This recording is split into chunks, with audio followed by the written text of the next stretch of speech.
So the job itself, we've done. It was one really main job. A lot of kids. We had 8 kids go down there. Most went over, made over $200 in cash that day. It's a great job, great opportunity for us. 59 users. That's been us really just hustling and meeting kids and getting them to sign up, and that's going beyond the classroom. You talk to us in school, we're just selling it to you, and we get a little bit annoying with everybody else, but that's what we're doing. We're just selling it. So that's just been us going to work. So if the 5 of you were full-time on this in the summer, Yeah. Right. forget the app and the software development, how much do you think you could scale this just within this local area with the 5? Where does this break because it becomes, there's no more overtime?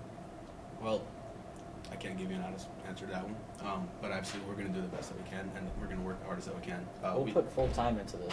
That's the Oh, I plan. totally believe that. I think I would suggest you project out what your sweat equity would get and how far you go with that, because I think it would also give us some sense of how much self-funding comes before you even have to build the app and the website. How much the 5 of you can do, and maybe with a volunteer army as well. I love the idea personally. I mean, even just as a personal house owner, I would probably love to use an app like this. Right. So my question is, if I was using the app and I found someone who I really liked who could do small things around my house, what's to say that I would go back to the app to keep utilizing the app to do the jobs? Wouldn't I just call that person and do this privately versus spending the money on it? Yeah, that's a great question. So obviously our app is focused on the idea of flexibility, and so these teens we're pretty confident that most of these teens will not be able to regularly kind of meet the expectation that you have maybe every Thursday from 5 to 7 because they have something that comes up every now and then. And then another reason why you would stay on our service, we would offer you a deal. So like maybe you would use 9 after 9 jobs, you would give it the 10th job for free of the matching service. So we would be offering that at a lower cost than usually, and you would be allowed to pick maybe a better person. So maybe Johnny didn't do a very good job last time, and you want Timothy because he got 3 5-star ratings from the last 3 jobs he completed. So it gives you kind of that benefit of picking and choosing from someone that you've seen and from the reviews that they've been given from others.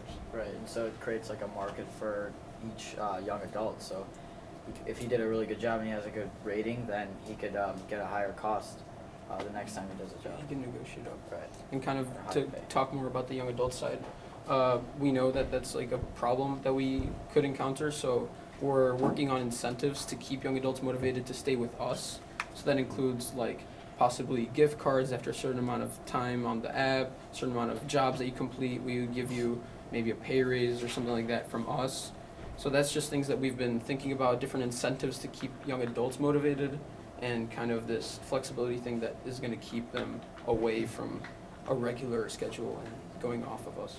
Well, like also we plan on having a filter for the chat. So basically, if you say like, "Hey, here's my number, call me," it'll like block it off completely. It has like certain filter and certain words that if you say, you won't be able to send a message.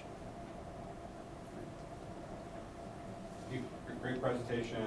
Love the enthusiasm. You guys are very ambitious, and I like that you've gone out there and really kind of proved up that there's a need here. The beauty kind of is that you don't have to prove that you have to sell. Someone will buy your product because you don't have to have product. You're not making anything, so you don't have inventory, and so your cost is a lot of the sweat equity, which is really great that you can do that. How do you anticipate safety issues? Like you do background checks on people. How do you ensure that the person that's even posting that they have something? Now, if you're dealing with a business, right, it's kind of an easy thing to, for either the student, either the worker, right, to be able to say this is a real business. But Yeah. if I say I want someone to come out and haul a bunch of junk out of my basement, how are you gonna, manage that to make sure that it's safe, a safe environment? I mean, anyone who were to put out a job, they would be subject to reviews by other past people who did the job for them. So if someone were to be getting in a sketchy job of like a worn down basement or something, then they would be able to see that like maybe that person got a 1 star and their jobs they offer aren't very good. So I mean, there would be prior knowledge before you're getting yourself into some job that may pose physical harm to you if you can't lift enough weight or something. We make sure that every teen or every young adult that's gonna complete the job is able to complete the job. They have the skill sets needed before they actually get in the job. Right. And we're strictly a matching service. So it's like Tinder. So like you match with someone, they're not liable. They're not liable for your safety. Right. Well, I'm not really concerned about liability issues, but, you know, Yeah. because, you know, Right. you know, if you're in business, by the way, you know, you're liable. You've got I insurance, mean, I'm yeah. not saying legally Yeah. concluding it, but Oh. anybody with $218 will go file a lawsuit against you, or whatever it costs.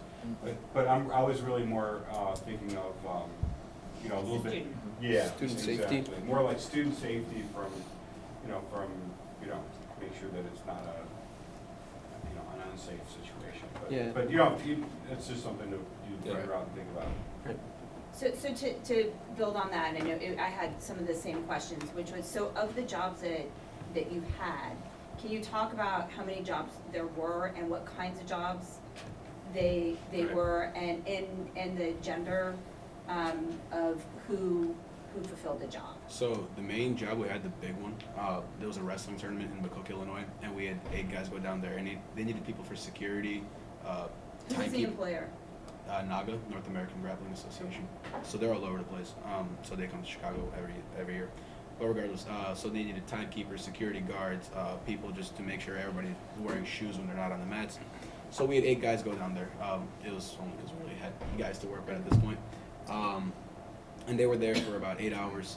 They got paid $15 an hour was the wage. And again, we offered it to all the kids. We told them this is the wage, this is the job description. Can you get there? Yes. Cool.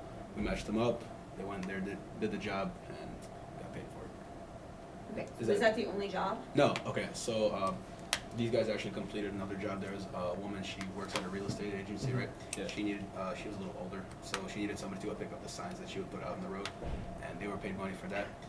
And basically, yeah. And we have a future job also. Right, so this Friday also, we have 4 guys, that's what they need, 4 guys that can lift over 50 pounds. They're Sinorama, I don't know if you guys have heard of it. So they're Yes. moving over to Commercial Avenue, and we have 4 guys going down there to help loading with trucks. I think he wanted somebody to drive the truck. He's gonna let us know, but that's set for Friday. Okay. And that So wage is all of $11 the an hour. employers have been male? Correct. Gender? Right.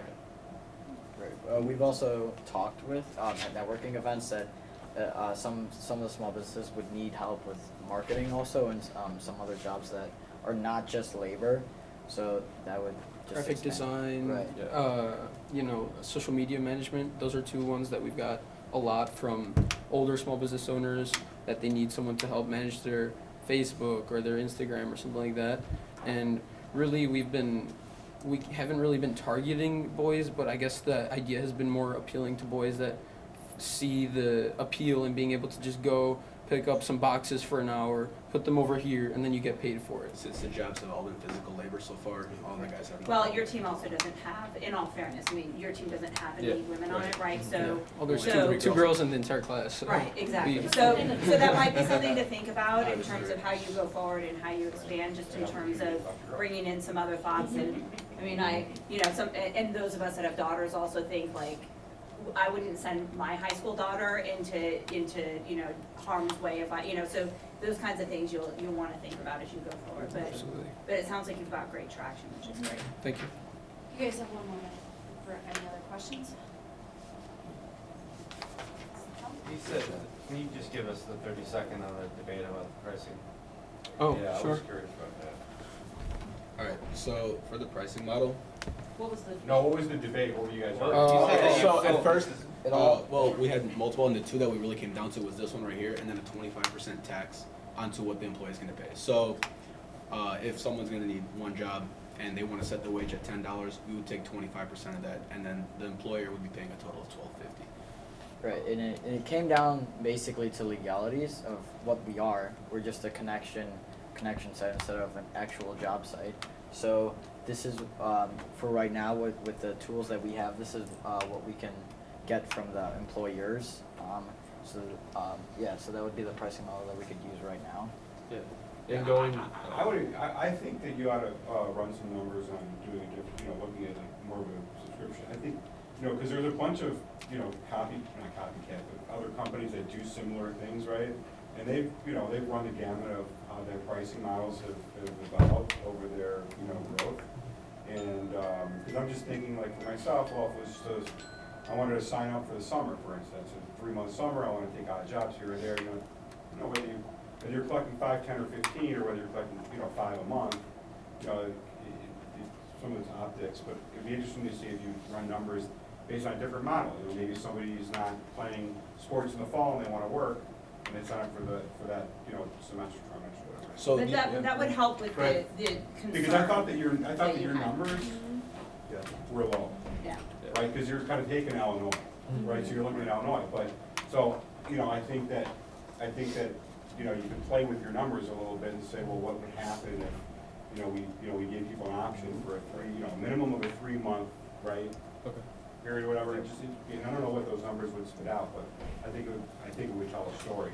But the point that was made earlier, which is as an employer, if I've paid for 3 months, I wanna optimize that, right? Like I wanna Right, get you're as gonna much want as out of much it, but if I'm gonna leverage, pay yeah. once and then I find somebody, I might sort of be tempted as a small business owner, I've got thin margins anyway.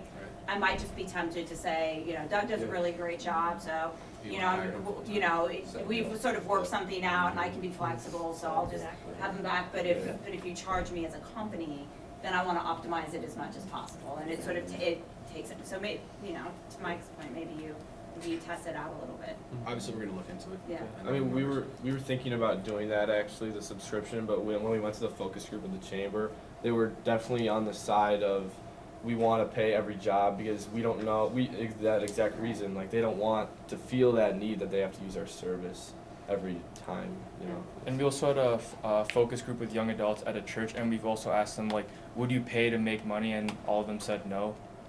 So we took that to an Who would account. pay? The young adults. The young Like, adults. would you guys pay to? That's just a different We also like- payment Yeah. segment. Yeah. Well, thank you guys.